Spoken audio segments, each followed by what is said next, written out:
in the Central Valley of California at the 53rd Annual World Ag Expo. This started out as a small farm equipment show in 1968.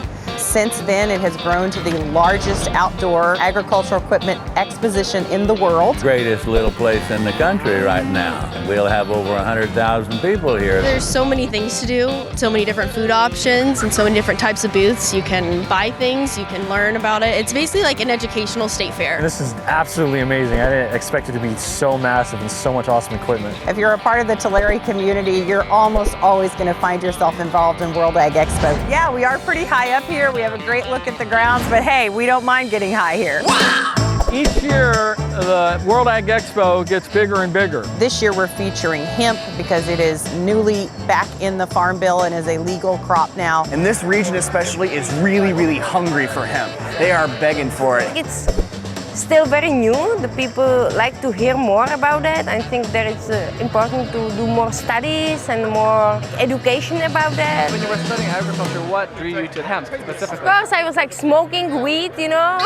We have a rare opportunity with this plant to shift the narrative about produce farming, leafy green farming, traditional ag in general, where we can utilize some of these practices with this extremely chemically responsive plant and apply it to things that just could use the extra boost. In effect, we were on Earth for almost 1 million years, roaming, gathering, hunting, and then we turned around and started farming. And that inflection point that took place 10,000 years ago has been followed by innovations. But the inflection point we're at the moment from a technology perspective is absolutely extraordinary. Our focus is on new technology. The whole point of a farmer coming here is to find the way to more efficiently produce food to feed the world and do it in an environmentally friendly and economical way.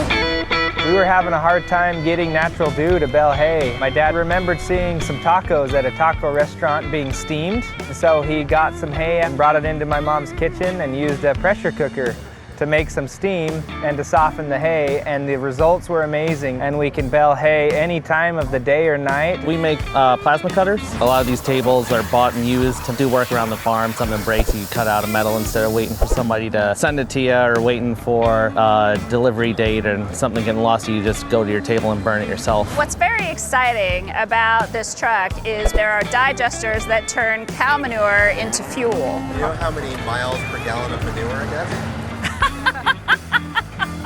I really wish I did know that. We have an autonomous orchard sprayer. It goes out into orchards, sprays the trees with fertilizers. You got one guy that can be in a pickup with a laptop computer and he can monitor up to 8 of these at a time. Is there a chance that the robots could sort of get together and turn on us?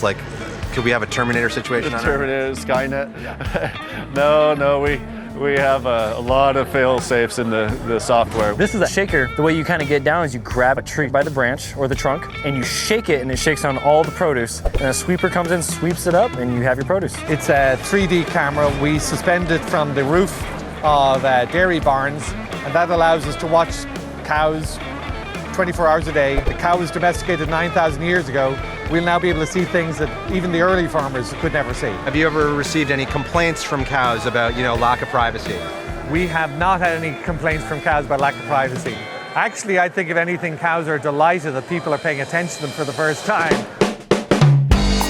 Technology does matter to the farmer big time because of the precision, the control that you've got out there, and just the data that you get back from these machines. We're giving tools to the growers that'll help them move ahead into the future. What it ultimately gives them is the opportunity to get a better application.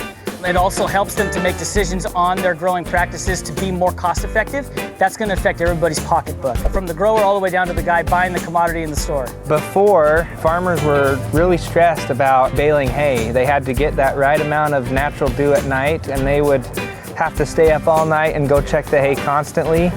But now with the steamer, as soon as the hay is dried down, they can go and bale the hay, and it just makes their life so much better. They can be at home with their family more. It means not just having the advancement technology to make stuff easier for operators and people who actually own the machines, but easier for anybody who wants to get started with this kind of stuff. This is really getting that younger generation excited about ag again.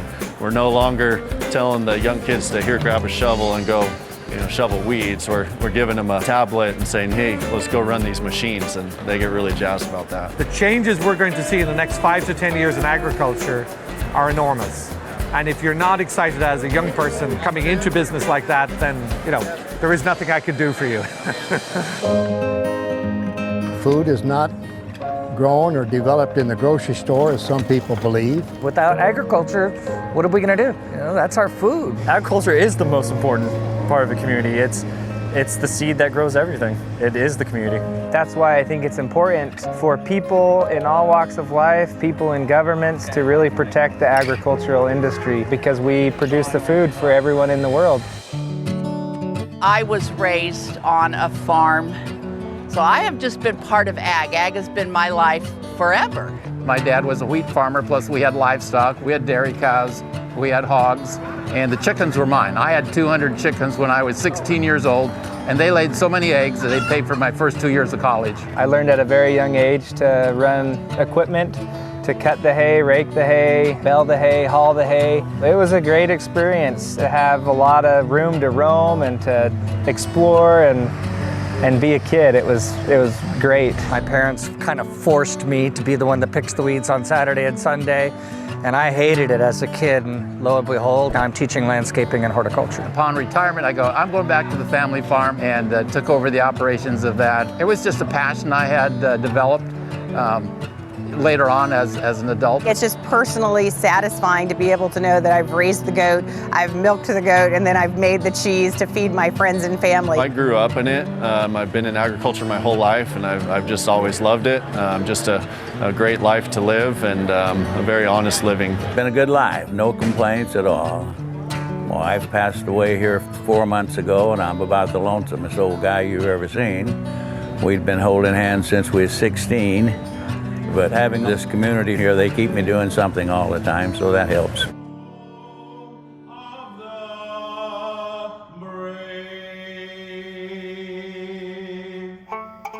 Every year I sing the national anthem for it. We're very, very proud of this. It's quite an accomplishment. It's been going for over 50 years, and I won't be here, but I hope it goes another 50 years.